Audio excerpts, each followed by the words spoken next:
Before we dive in, let me just clear something up.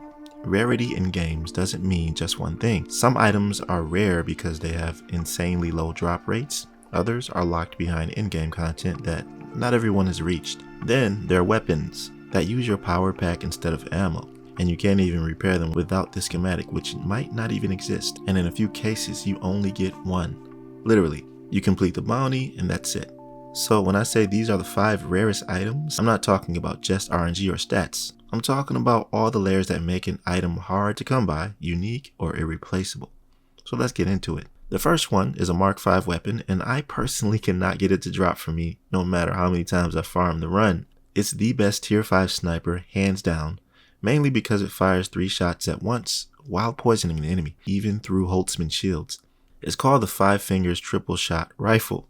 And based on player reports and experiences from early testing, it only seems to appear in high tier content like Mark 5 labs and farm routes. Even then, very infrequently, so there's no consistent way to farm it, no bounty tied to it, but once you find the schematic, you'll be able to repair it with the appropriate resources. I wish I could say the same thing about the Lasgun. This, from my understanding, has no known schematic. It's only attainable from the bounty board here, and you'll need to eventually trade an unused Mark 6 Cutterray to get it, along with a few other tasks that you have to perform for the mission giver. This gun is a literal laser beam that draws its ammo from your power pack, so it's infinite in a way. And with a range of 80 meters, you can actually take down ornithopter wings with ease. But it's ineffective against Holtzman shields, although I did find a way to use it despite that in this build. But I do kind of regret wasting so much of its durability when I soloed that Mark 6 lab.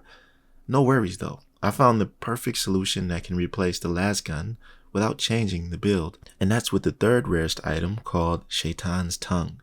Now, Shaitan means devil, and it's a flamethrower that absolutely lives up to the name. It's rare because it doesn't use standard dart ammo. It runs off a separate resource pool used to ignite flame. That's why it's a perfect substitute for the Lasgun in the Brolic build I made. You can tank and burn.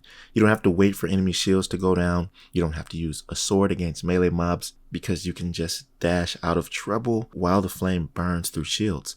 It works because it deals massive damage and will make you feel so dominant. This can be farmed exclusively in the deep desert, not in the outskirts, but as soon as you enter the sectors A3, A7, and A9. There are PvP shipwrecks in each one, so you'll have to farm them. And you'll rarely run into any opposition, but you might want to keep your head on a swivel. Keep doing this run and eventually you'll get the schematic to drop. Now this next item is actually one of my favorites, and would you believe me if I told you that I traversed across this entire western Vermilius Gap on foot?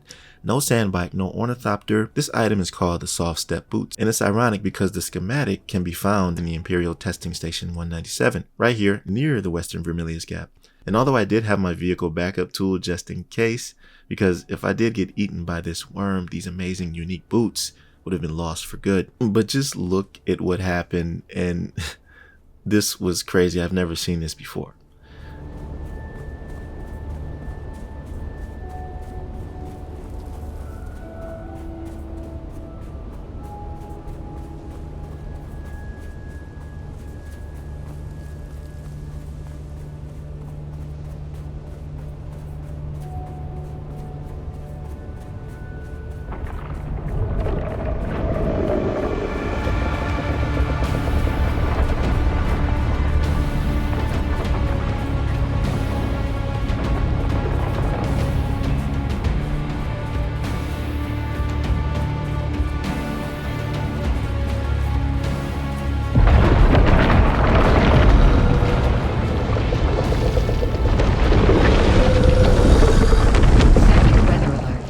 Sandstorm is approaching.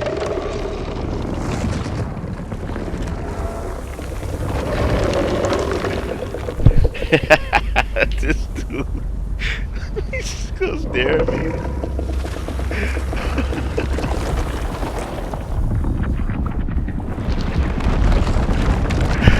Oh wow, he is pissed. That was insane, wasn't it? The description states that these boots are found abandoned throughout the former territories of the Fremen. Made of a strange type of soft leather, each step in these boots seems to melt into the sand, reducing the vibrations that attract the worm.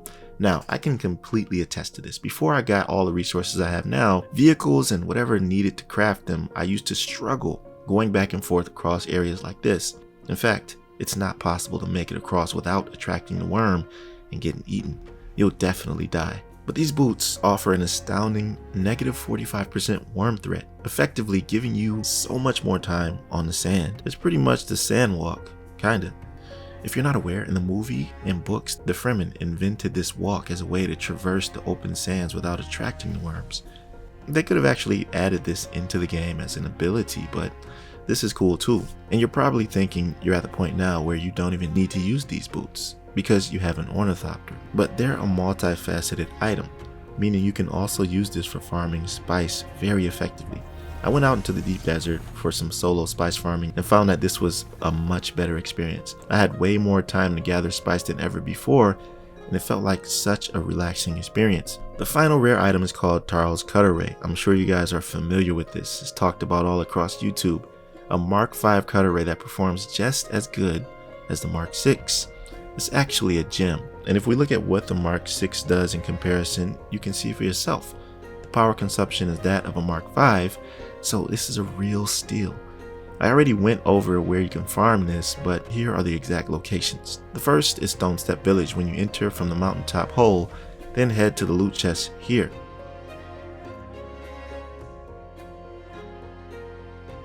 In the second place is the Imperial Testing Station number 71, just south of the village. Keep doing these farming runs and you will eventually get it to drop. Along with every other rare item on this list, they're definitely must-haves and you don't want to play in-game without them. That'll do it for this one. Did it help you out? If so, don't hesitate to like the video and subscribe if you feel inclined.